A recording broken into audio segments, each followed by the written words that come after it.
study? Good morning, sir. How are you? We are fine. Alhamdulillah, I'm fine also. Okay, today we are going to learn the uses of have oblique has.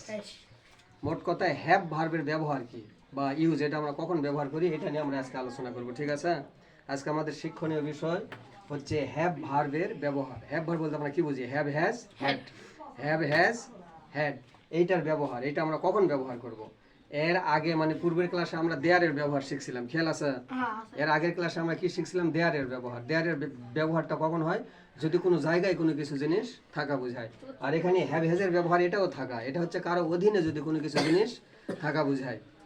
যদি কারো অধীনে কোনো কিছু, অর্থাৎ যখন কোনো কারো অধীনে কোনো জিনিস থাকা বোঝাবে তখন হ্যাভ হ্যাজের ব্যবহার হয়। দেখো তোমরা উদাহরণগুলো লক্ষ্য করে দেখো, এখানে দুইটা উদাহরণ লেখা আছে।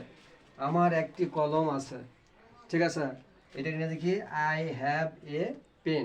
তারপরে দেখো হাসানের একটি গল্পের বই ছিল।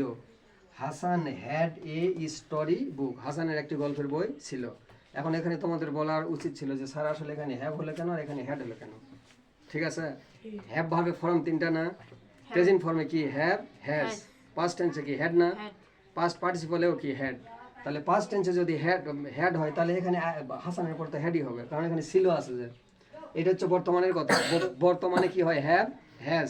আর অতীতকালে হলে হ্যাড হয়, এই জন্য এখানে হ্যাড। ঠিক আছে, আই হ্যাভ এ পেন, আমার একটি কলম আছে। এই যে কি আছে? আমার একটু কলম আছে। এই যে আমার একটু কলম আছে, আমার অধীনে থাকা বোঝালো না? অর্থাৎ কারো অধীনে যখন কোনো কিছু থাকা বোঝাবে তখন আমরা হ্যাভ ভার্বের ব্যবহার করব। ঠিক আছে, এখন এখানে দেখো একটা মজার বিষয়, আরো একটা মজার বিষয়। এখানে কি? এখানে আমার, আমার ইংরেজি কি? নাই। এই নাই না হয় এখানে আই হয়েছে কেন? এটা তোমাদের প্রশ্ন করা উচিত ছিল। নাই না হয়ে এখানে আই হলো কেন? এটার সাধারণ উত্তর হচ্ছে যে কারো অধীনে যখন কোনো কিছু জিনিস থাকা বোঝাবে তখন ওই পার্সনের সাবজেক্টিভ কেস হয়। একটা পার্সনের তিনটা কেস থাকে না?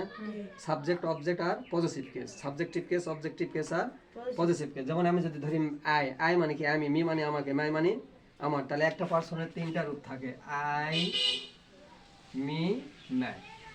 এইটা হয় সাবজেক্ট আকারে, এইটার ব্যবহার সাবজেক্ট, এটা অবজেক্ট, আর এটা হচ্ছে পজিটিভ কেস। তাহলে মা, আমার, এটা পজিটিভ কেস নয়।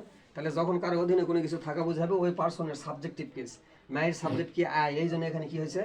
আই হয়েছে। ঠিক আছে, তাহলে আমার একটি কলম আছে, কি? I have a pen. আর এখানে হাসানের একটি কলম ছিল, এটা কি?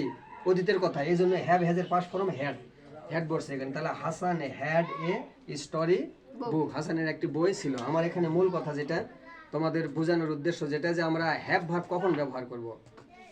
কারো অধীনে যখন কোনো কিছু জিনিস থাকা বোঝাবে তখন আমরা হ্যাভ ভার্ব ব্যবহার করব। প্রেজেন্ট টেন্সে হলে হ্যাভ হ্যাজ, পাস্ট টেন্সে হলে হ্যাড। ঠিক আছে, ওকে। তো dear learner, I hope that today's topic is clear to you.